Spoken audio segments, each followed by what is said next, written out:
हिमाचल प्रदेश के मुख्यमंत्री सुखविंदर सिंह सुक्खू आज विधानसभा में अपना पहला बजट पेश किया। वित्तीय वर्ष 2023-24 के बजट भाषण में मुख्यमंत्री ने कई नई योजनाओं की नींव रखी है। राज्य के सार्वजनिक परिवहन में इलेक्ट्रिक वाहनों को अपनाने के लिहाज से हिमाचल प्रदेश को एक आदर्श राज्य बनाया जाएगा। इसके साथ ही डीजल से चलने वाली कुल 1500 बसों को 1000 करोड़ रुपए की लागत से बदला जाएगा। बजट में प्रदेश में पर्यटन को बढ़ावा देने के लिए कांगड़ा जिले को पर्यटन राजधानी के तौर पर विकसित करने और सभी 12 जिलों को अगले 1 वर्ष के दौरान हेलीपोर्ट सुविधा से जोड़ने की भी घोषणा की गई है। हालांकि 2022-23 के दौरान राज्य के सकल घरेलू उत्पाद में वृद्धि घटकर 6.4% रह गई थी, जो 2021-22 के दौरान 7.6% थी। संशोधित वेतनमान के बकाये और 11,000 करोड़ रुपए के महंगाई भत्ते के भुगतान के कारण राज्य पर 75,023 के लिए 13,141 करोड़ रुपए की अनुदान की पूरक मांगों को 15 मार्च को सदन से पारित किया था। सुक्खू ने कहा कि उनकी सरकार लोगों के कल्याण की खातिर काम करने आई है और इसी क्रम में पुरानी पेंशन योजना को भी बहाल किया गया है। सुक्खू ने कहा कि उनकी सरकार जनता से किए गए सभी वादों को चरणबद्ध तरीके से पूरा करेगी। पहले चरण में 2,31,000 महिलाओं को वादे के मुताबिक प्रति माह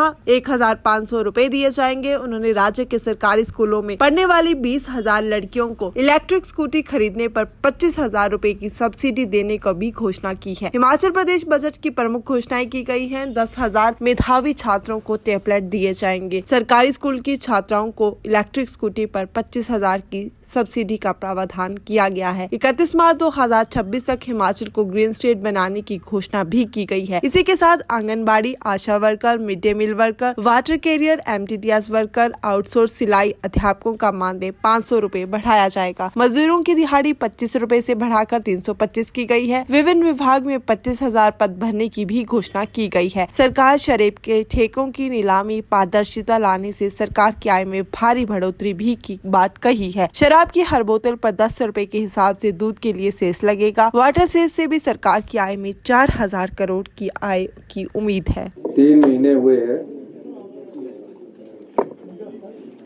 और विकट वित्तीय परिस्थितियों के अनुसार अपने संसाधनों को जुटाकर इस बजट के माध्यम से हम एक नई व्यवस्था की ओर जा रहे हैं। ऐसी व्यवस्था जहां प्राकृतिक सौंदर्य भरपूर हो, जहां हमारी जलवायु स्वच्छ रहे, उस दृष्टिकोण से हमने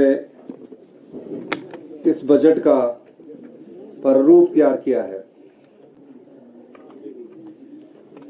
मेरा ये मानना है बजट एक महज दस्तावेज नहीं होना चाहिए और हमने 2026 तक हिमाचल प्रदेश को ग्रीन स्टेट के रूप में विकसित करने का संकल्प लिया है। इसीलिए इस बजट में जो परंपरागत हमारी जो गाड़ियां हैं जो हम बदलना चाह रहे हैं और इलेक्ट्रिकल व्हीकल की तरफ जाना चाह रहे हैं, इस दृष्टि में एक सोची समझी रणनीति के तहत हम आगे बढ़ रहे हैं। हमने कहा है कि ग्रीन स्टेट बनने के लिए हमें और खर्चों में भी कमी करनी पड़े तो हम और खर्चों में भी हम कमी करेंगे। और सबसे बड़ा बदलाव हमने इसको रोजगार के साथ जोड़ा है, क्योंकि बजट में कुछ चीजें ऐसी है जिसको मैं अभी विवरण विस्तृत आपको यहां दे सकता हूं।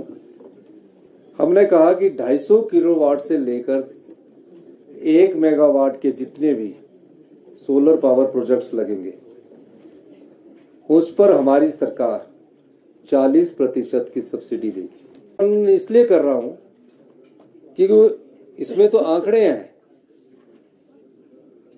हमें प्रदेश की अगर जलवायु को बचाना है, हमें प्रदेश की स्वच्छ जलवायु को बनाकर रखना है तो इस दृष्टिकोण से हमें इस ओर बढ़ना पड़ेगा। महत्वपूर्ण बदलाव हमने अपनी टूरिज्म पॉलिसी को लेकर किया है। टूरिज्म में पहले जो बजट होता था वो 5 करोड़, 10 करोड़, 50 करोड़ होता था।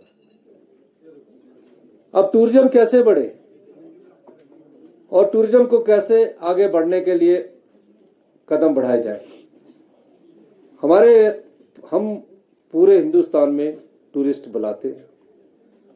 हम टूरिस्टों को हिमाचल में आते हैं, टच एंड गो करता, 2 दिन बाद चला जाता है।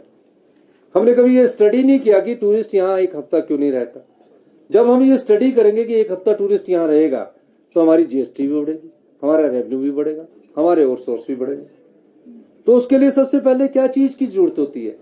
सबसे पहले कनेक्टिविटी और इंफ्रास्ट्रक्चर की जरूरत है। हमारे पास आज तक एक भी बड़ा एयरपोर्ट नहीं है। हमने फैसला किया कि हम कांगड़ा के एयरपोर्ट को